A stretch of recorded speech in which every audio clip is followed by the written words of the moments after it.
Hello, Sabri. Thank you for joining me today. Thanks for having me on. Now, we've known each other, I think, not long after you started King Kong, and you are the number one person I go to for digital marketing. And I know you're in Byron Bay at the moment. It's where it all started for you, where you grew up. Can you tell us a bit about your story? Yeah, sure. So I was raised by a single parent mother here in Byron Bay, and I watched my mum hold down three jobs to provide for me and my sister and still come home and cook us a healthy meal every night. And I got my start very, very early on. I was kind of helping my mum and working one of the cafes. And I would wake up in the morning and go and help her bring out all the tables and chairs and do all of those stuff. And after watching her work so hard, I basically thought like, hey, I need to kind of pull my weight. Got my first job grinding peanut butter at a health food store when I was 7 years old for $2.50 an hour. Did that and I was like, hey, this isn't a very good gig. Like, I'm never really going to be able to make any meaningful money that's going to help my mum out. And that's where I probably got bitten by the entrepreneurial bug, is that I started busking with a harmonica at a Sunday market, and I made $70 in like my first Saturday or first Sunday doing it. And I was like, hey, this is a lot better than earning $2.50 an hour. And then, I went and gave all that money to my mom, and basically watching her hold down three jobs and provide for me and my sister is what forged something in me that I call like single parent mother work ethic. And I've applied that for everything that I've ever done. I transitioned and got my first quote unquote professional job in sales when I was 16. I was the runt of the litter of the salespeople there. I was the worst salesperson there for like the first 3 weeks. I was almost just not about to pass my probation. And the business owner was like, hey, I see something inside you. I'm going to give you a shot. You got a week to turn it around. Otherwise, you got to get out of here because you're not making any sales. And that was like kind of something a switch flicked inside me, so to speak. It's either motivation or desperation. And I think for myself that it was a combination of them both. And I remember going home that night and was like, man, I got to figure this out. Like, what I'm doing is not working. And like in Byron Bay, like growing up as a regional beach town, it's like you either work as a kitchen hand, like scrubbing dishes and like peeling potatoes, or I found like the one sales job that was like no sales experience required. So I knew that I had to make it work if I wanted to do anything. And I kind of came back the next day with a different attitude and was like, I'm going to outwork all these people and I'm going to apply that same work ethic. And, within a week I was their top producing salesperson. I did that for a while. I was the top salesperson for as long as I was there. And then I traveled the world selling everything that you can imagine, one-to-one, one-to-many, door-to-door, over the telephone, you name it, I've sold it pretty much. And that was kind of what made me fall down the rabbit hole of sales and marketing and business. Then came back from overseas and went back to uni because everyone told me that's what I should do. And I enrolled in a degree in marketing and was working at a part-time job that was a company that was selling Google ads. And, I would do uni full time and then I was working that pretty much full time as well. And it came up to my second summer, I think, at university. And I was like, somebody asked me on the telephone, oh, like, we don't want to run Google ads. We want to be on the left-hand side of Google. We want to be on those free listings. Can you do that? And me being the ambitious young salesperson that I was like, yeah, we can sort that out for you. It's going to be $750 a month. Got off the telephone, went over to the business owner and was like, hey, I just sold this thing called SEO for $750 a month. It's like, we don't sell that. So you better figure it out. And figure it out I did. And I fell down the rabbit hole. And that was when I kind of was like, hey, I think that I could do this a lot better than the company that I'm working for right now. And that's what led me to start my first business. And I started it over a summer, which was a digital agency, built that up to, by the end of summer, we were doing a couple of $100,000 a month in revenue. And I was like, why would I go back to university and learn about business when I already have a business and I already am learning how to do this stuff firsthand and I'm getting paid? I'm not paying to learn it. So I dropped out of university, hired a team, built that business up, to 7 figures and ended up exiting that business, selling it. And since then, I've run businesses. I've run a few into the ground. I've sold some. At all of those businesses, I've always been tasked with a number one problem that all business owners face, which is how do I get more customers? And that's something that I've just been obsessively focused on for over a decade now. And it's fundamentally what our business at King Kong is kind of centered around, is solving that burning problem for our clients. Wow, you've actually answered my next question. Why did you start King Kong? Elaborate on that. You said that you said you could do it better, and you talked about focusing on the customer and acquisition of customers. So why King Kong, and how has it evolved to be what it is today?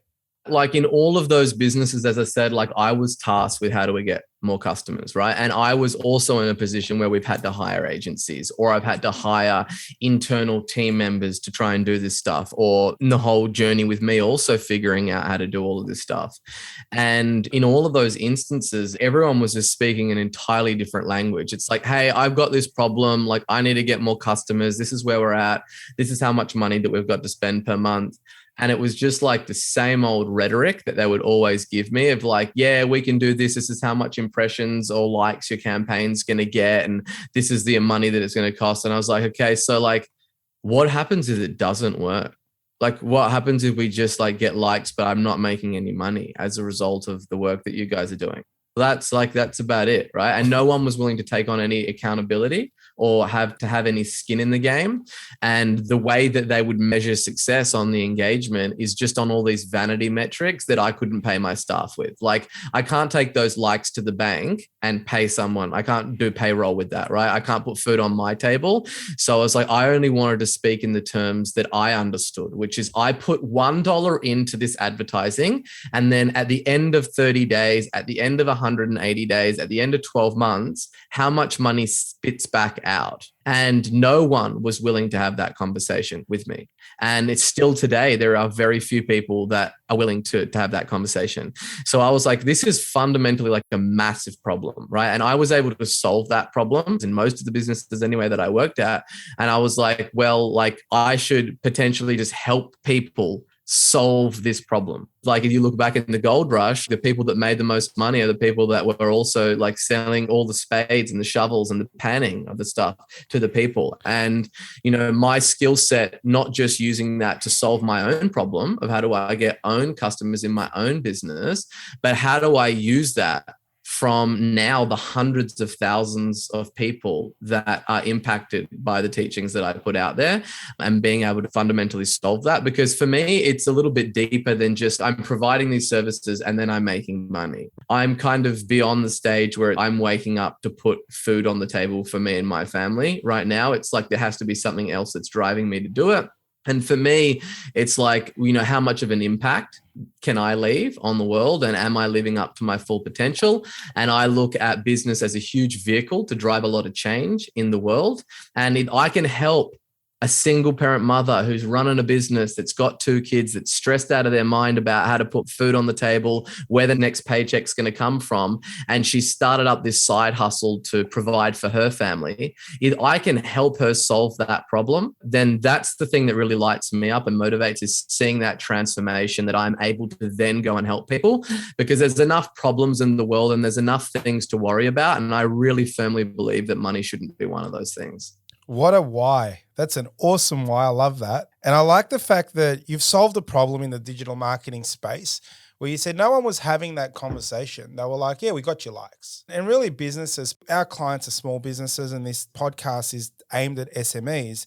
They don't have big boards and big budgets that understand return on investment on expenditure and really have the best of the best on their boards that drive that. SMEs don't have all the skill sets to understand that. So marketing agencies that give you likes might be great, but owner doesn't understand why the business isn't growing. So I love that King Kong solves that problem, and it's obvious why you're so successful and why King Kong's successful. I want to dive a little bit deep into hiring an agency. You obviously can't work with everyone. And so there is going to be clients of ours and business owners looking at agencies. How do you find a great marketing agency? It's a great question. And it's one that obviously comes up a lot. And for me, you know, I use the mental model for all areas of my life is like, you know, you want to be taking advice from somebody who is very close to the action and is actually knows what the hell that they're talking about. It's like you wouldn't really want to go and hire a personal trainer that's overweight, or hire a financial planner who doesn't have their finances in order, or a life coach who their life is in shambles, or a relationship coach, right? And it's, you really want to dig deep and see, is this person eating their own dog food, right? Are they taking their own medicine? Are they using the same strategies that they're prescribing to my business to grow their own business? And if they're not, then they're not in a position to tell you how to do it, because they haven't even mastered it for themselves, right? So the first way that you look at mastery is, first of all, solving the problem for yourself and really solving it. And then going, okay, these are the mental models and the frameworks and the strategies and tactics that I've developed to solve it for myself.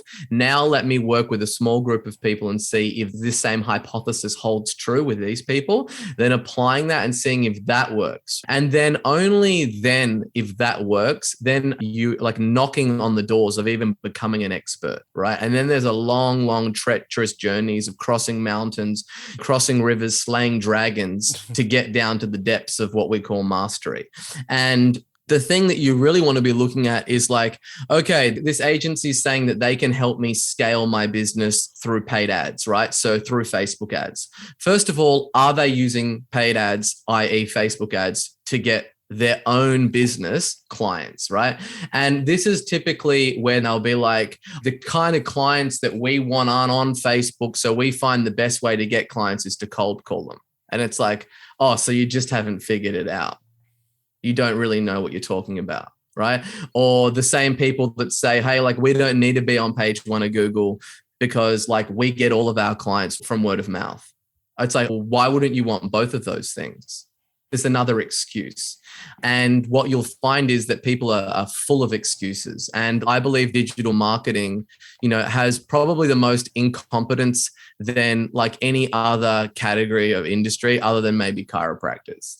And because like in Australia, there's 1,800 digital marketing agencies, okay? And 85% of those are operated by people in their pajamas that are basically have been working out of a garage watching YouTube videos, and then they just slap the guru cap on and they're like, yeah, I know how to do this because I solved it for like some weird obscure niche for my cousin's brother-in-law or something crazy like that, right? They don't have any real runs on the board.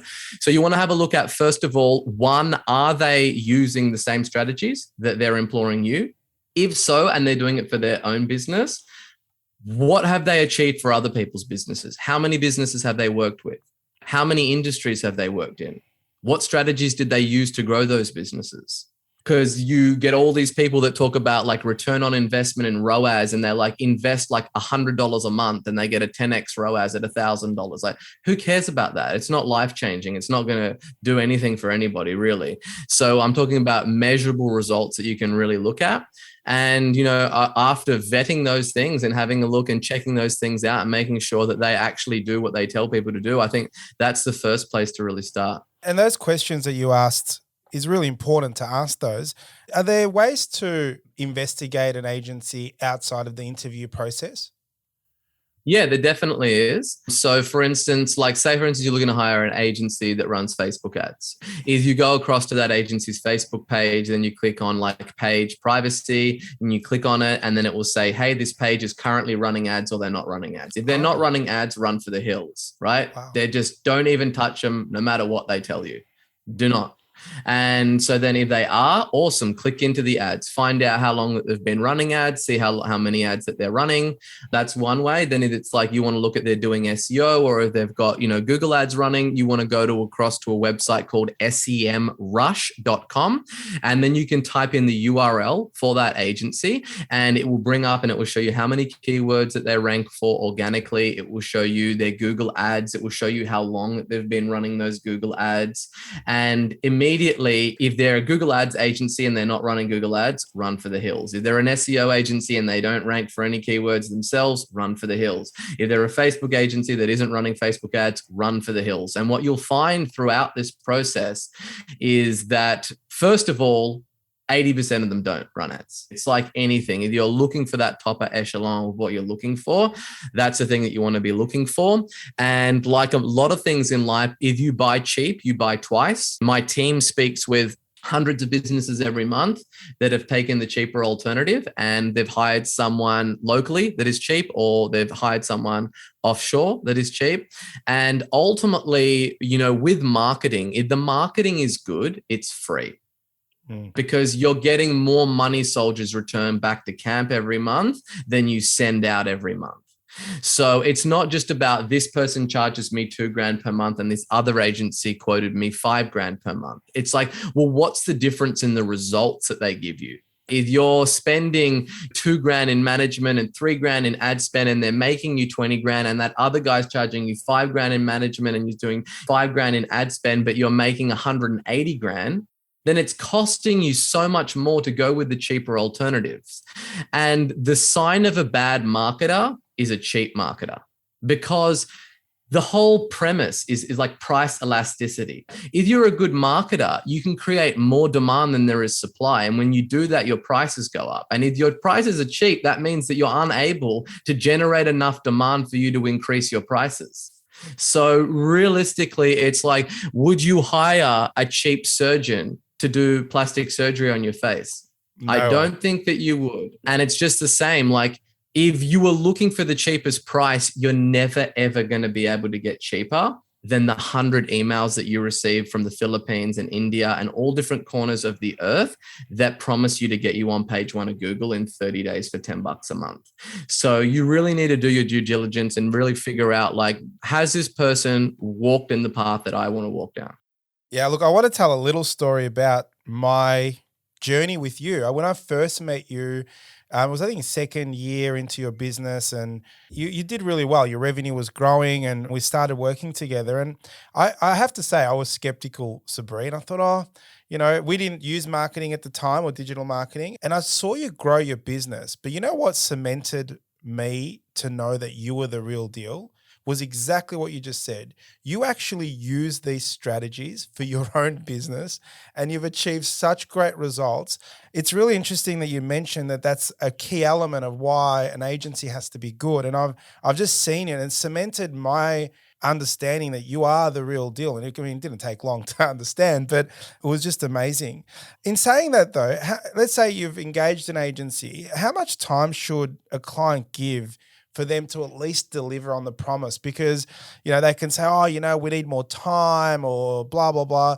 Is there set times that you should sort of work towards at different stuff? I'm going to have to unpack this one and dial it in, right? So basically, like, I would love to be able to sit here and say that every campaign that we touch is a winner. Every swing that we hit is a home run. Everything that we touch is gold.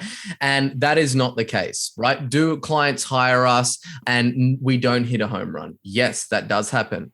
So first of all, to understand that, like, you don't hire a marketing agency and they just solve every problem in your business, and they just take what you're selling and they shoehorn it in the market, and they just sell floods and just an avalanche of customers come your way.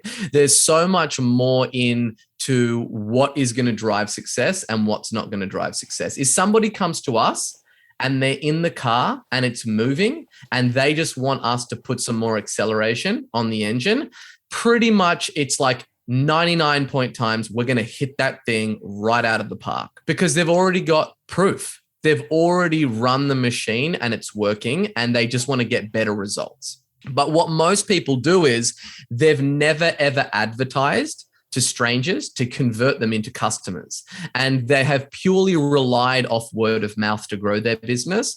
And in fact, they almost use it as a badge of honor that they don't need to advertise, and that they get all of their business from word of mouth. And then unfortunately, it's accountants that look at line items on P&L slips and they're like, hey, what's all this advertising stuff going on here? Like, how about we just remove that and it goes straight to the bottom line? And it's like, they don't look at what is the top line, how impacted and manipulated is that by this advertising spend. So then they come to an advertising agency and they're like, can you get us more customers? And then it's, say, for instance, lead gen, you get them a whole bunch of leads and they're like, none of these people are buying. And it's like, you've been used to speaking to people that are referrals. The deal's already done. You're already getting like a vote of recommendation from your friend or colleague saying, hey, Sevan's the real deal, hire this guy, right? There doesn't take any skill to do that. Very, very little skill. And it's the same people that say that their close rate on an inbound lead is like 80%. Immediately as someone tells me that, I know that they're not getting cold traffic. So then we have a look at, okay, does this person have a proven selling system? i.e., do they have a way to go out there into the marketplace and grab attention and convince those people to then take the next step of get a lead? And then do I have the sales systems and the script in place to then convert that stranger and turn them into a customer?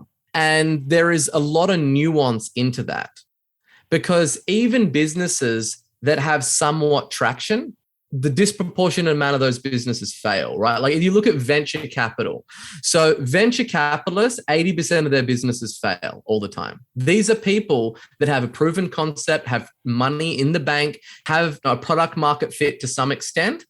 And then 80% of all venture capital goes to Google and Facebook ads. 55% of it can be directly attributed to that. And then there's another kind of like 20 to 30% that is sales and marketing related expenses. And if you boil that down again, you'll see it's like a team that then runs the Google and Facebook ads. Yet 80% of those businesses fail.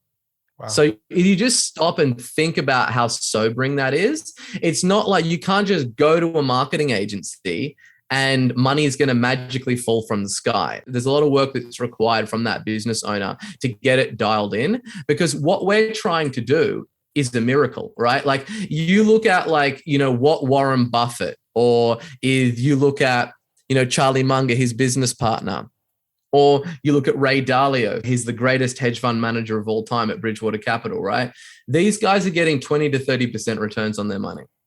It's not uncommon in advertising for you to get a 300% or a 400% or 1,000%, right? Return on your advertising dollars if you do it right. So it shouldn't be easy to get those type of returns, because it's like, you should be on the cover of Forbes magazine touted as a financial genius if you can put $1 in and get $5 out, right? So there's a process to it and there's a nuance to it. If you have a proven model, and I told you I had to take the scenic route with this question, but let's come back to the question, right? So if you've already got some momentum and your car is already moving and you're already running paid ads and you're going to an agency to then approve upon those results, I would say that 3 to 6 months is a good time frame to get them accustomed into your business, to set up what the landing pages, the structure, the account structure, get people in, get the algorithm learning, to then be able to benchmark the results that that agency is getting compared to your results. And that's what it is that you should look at. However, if you come to a business and you've never advertised before and it's all word of mouth, the way that I say it to prospects and the way that I would say it to Sevan and the way that I would say it to my mum or any of my friends that run a business is, let's just say that you're going to put $5,000 a month into marketing. You need to be okay that you put that $5,000 in and no soldiers return back to camp. So $5,000 a month, 12 months, we've got $60,000 in the hole. Unless you are completely comfortable, and of course you wouldn't like it, but at least it wouldn't sink any ships if you lost that 60 grand, then don't invest in marketing. And then you need to think about, if I lost this $60,000, that's the worst case scenario. I didn't get one razoo back, not $1, not one client, and I was 60K in the hole. Now let's look at the other side, the flip side of that coin. What happens if you invested it and it added another $1 million to your business a year? Right? What will that enable you to do? Yeah. Right? If it's 2 million. So like anything in business, you need to calculate the upside and the downside. Nothing is guaranteed, and especially if you don't have a proven system. But it's a very, very rewarding process. It's the most rewarding process in a business, is to be able to spend $1 and make money back. And unless you have the ability to pay to acquire a customer, then you don't have a business. You have a job and you have a hobby, because you don't have a scalable, predictable, rinse and repeat process to get new customers and to bring revenue in. And you're just operating by the fate of what falls in your lap that month. You talked about measuring success and measurement a fair bit in your answering the questions. How do you measure success at King Kong or in digital marketing agency generally? So it depends, again, what the client's business is. We'll set up KPIs directly with those clients, so we're crystal clear on what success looks like. So, we've developed what we call scientific customer acquisition. If you go to most people's businesses and you're like, hey, like, what do you want to do? And they're like, I want to grow my business.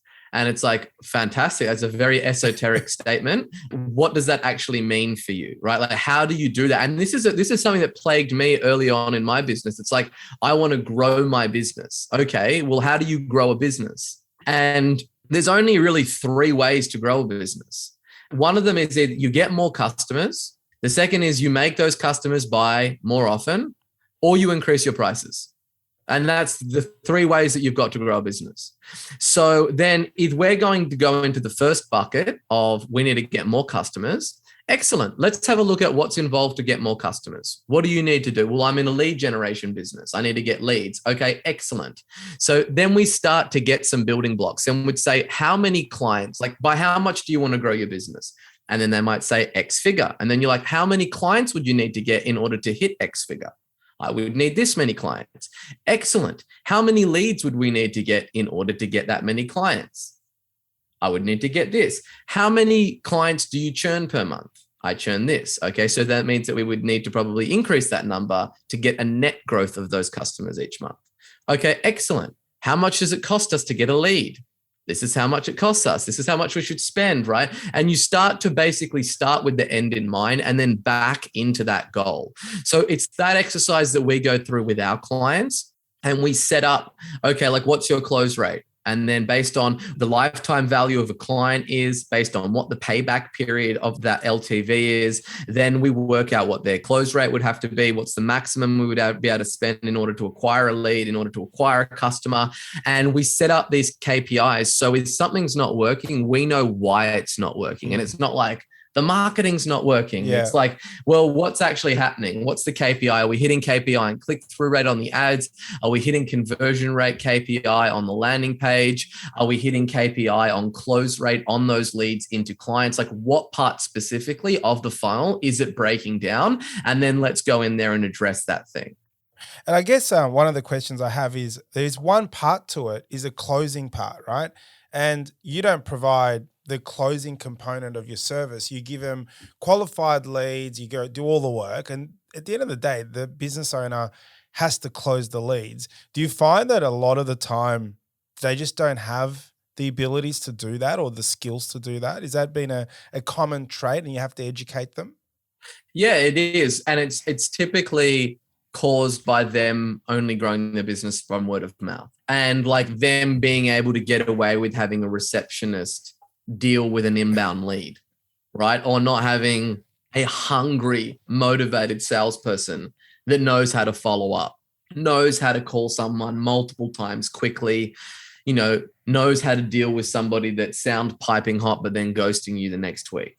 And I don't want to remove all responsibility from that thing. So what we've done is, I give my clients the same training that I give my own internal salespeople. Because it was something that we realized very early on is that people just can't close leads. And they can't close leads because they don't have a rinse and repeat process and a script and a follow-up plan and what to say on a voicemail and all the things that come involved in what that thing is.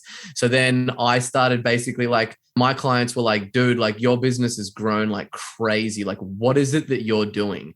And then I've said like, hey, we're doing the same thing that you're doing. It's just where we're really diligently making those leads work. And then they'll be like, man, I will pay you to learn how to do that. Yeah. And then I kind of just got inundated with requests for me to start running sales workshops and all of those kind of stuff. And I was like, hey, I'm not going to do that, but I will like give you access to like my internal sales process and what we do at our business to eliminate that. But again, it comes down to like a lot of people start a business because they are the practitioner, i.e. they start a catering business because they love to cook. and one of their friends said, hey, like this lasagna is really good. You should start your own catering business. And then these people are like, yeah, I'll start my own catering business. And then they start their own catering business, right? And like nowhere along the line did that person get any education around what it takes to grow a business, to build a team, to lead, to inspire, to spend money to acquire a customer, to retain clients, to retain staff, to write job ads, to do HR payroll, to manage a balance sheet, right? All of that stuff that comes involved with running a business. And they don't really understand fundamentally what the first principles are to running a business. And then you put them in an environment where they're like, hey, I really love like cooking this lasagna or building these homes or painting these paintings or, you know, managing these spreadsheets. And I just need more people to do that so I make more money. Yeah. And then they're like, I just need to hire someone to solve this problem with me. And they start from a place where they're trying to sell what it is that they're passionate about, not what the market is absolutely starving for, what they would crawl across crushed glass to get to the solution. And they start with product or service first and not market first. So that's the biggest fundamental thing that plagues most businesses of why they aren't set up to grow, is because the foundations of those businesses aren't set up in a way that's tailored to what the market is starving for. It's more tailored towards, I've got this widget or this service or this product that I think is really cool and that I want to sell, but isn't necessarily something that the market is starving for. And there's no amount of taking an inferior thing that somebody doesn't want and then trying to convince somebody to want that thing. That's a recipe for a disaster. It's about finding out the existing desires that are present in the marketplace and then channeling those desires towards your product or services. Hey guys, if you're enjoying these videos, please like, subscribe, and hit the bell button as we're dropping a video like this every other day on YouTube. And if you've got any questions, just leave a comment below with hashtag HeySabri and I will do my best to get to it.